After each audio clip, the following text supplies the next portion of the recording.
So you come back to LA, and then is that when you started to dabble in acting? Yeah, I got a new agent, probably. Look, this thing happened in New York where I live tweeted this guy on an airplane that became like a big story. Okay. He was married. I saw something on Google about it. Yeah, so that I do my research here. That happened, and that was like became like a huge story that was like everywhere. Like they were talking about it like on The View, and like it was on like Yahoo News. Okay. And I was like, oh shit, what have I done? Like I felt bad about it, but this guy was like, do you stand by your story? Oh yeah, he was like flirting with me. I didn't know who he was at first. Right. And I was like saying like, this guy's drunk. This guy's asking me dumb questions. Okay. And one of my followers was like, oh, is it this guy? An actor. And I'm like, yeah, that's him. And I didn't have that many Twitter followers at the time. Right. I was like, no one's going to see this. And then like I fell asleep. I woke up. By the time the flight had landed, like a bunch of people had retweeted it. And people were like, oh my God, he's married. He has kids. And I'm like, and he's supposed to be like sober. He's like this Christian guy. Right. And I'm like, oh, fuck. That's not what happened. Right. And so it turned... like people were calling me, like Good Morning America was calling me, the Ellen Show called me to like do interviews about it. The Ellen Show? Yeah, and I was like, no. It was very weird, and I was like, no, I'm not going to do any of that. At the time, I should have done it and like turned into some sort of weird bit, but I wasn't.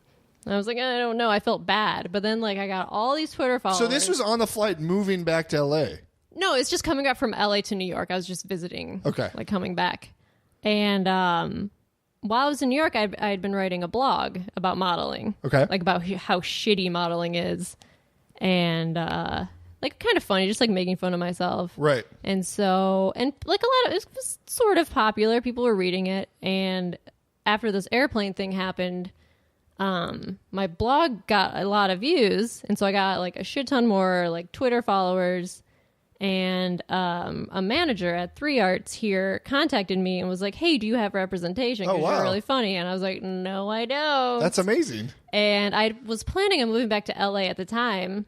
And so when I moved back, I met with her and she's like, well, I want to represent you because you're funny. Yeah. And so I got like a manager and she set me up with a commercial agent. Oh, that's crazy how that happens. And everybody gets a manager differently. Yeah. I need to get hit on a flight, apparently. Yeah, it's very weird.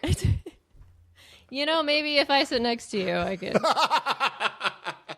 But it was like, because the whole story was like... It's got to feel very surreal. Our private lives, like, ended forever. Because, like, people had been live tweeting at the time. This was, like, 2012, I think. Oh, yeah. I used to love live tweeting. And so I was, like, the queen of live tweeting, like, whatever, like, breaking into someone's, like, privacy. Right. And...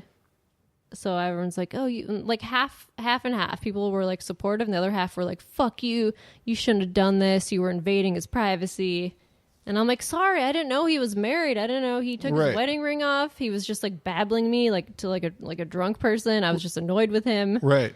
And whoops. Yeah, it's what we all do. Whenever I have a rough flight, I always tweet about it. That's pretty standard. Yeah. If you get on a flight, you should know you're about to be tweeted about. Right. By at least somebody on that flight. At least someone. If you're carrying a dog because you need a therapy dog and he's yapping the entire time you're on the flight, somebody's going to tweet about it. Oh, I will tweet about it. I'm like, this fucking dog.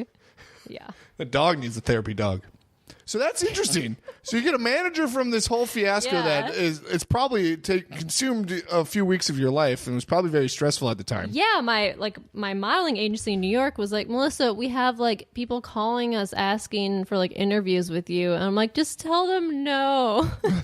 I don't want to talk to anyone. You didn't talk about it at all to anybody. No news outlets, nobody. No. You just remained radio silent. Yeah, because I didn't know how to feel about it. I was like, is this a bad thing that I did? But most people are like, this girl's hilarious. Right. And I'm like, okay, it was funny. So you just used the comedy angle of it. That's great. Yeah. I think that's really commendable. Yeah. Mm-hmm.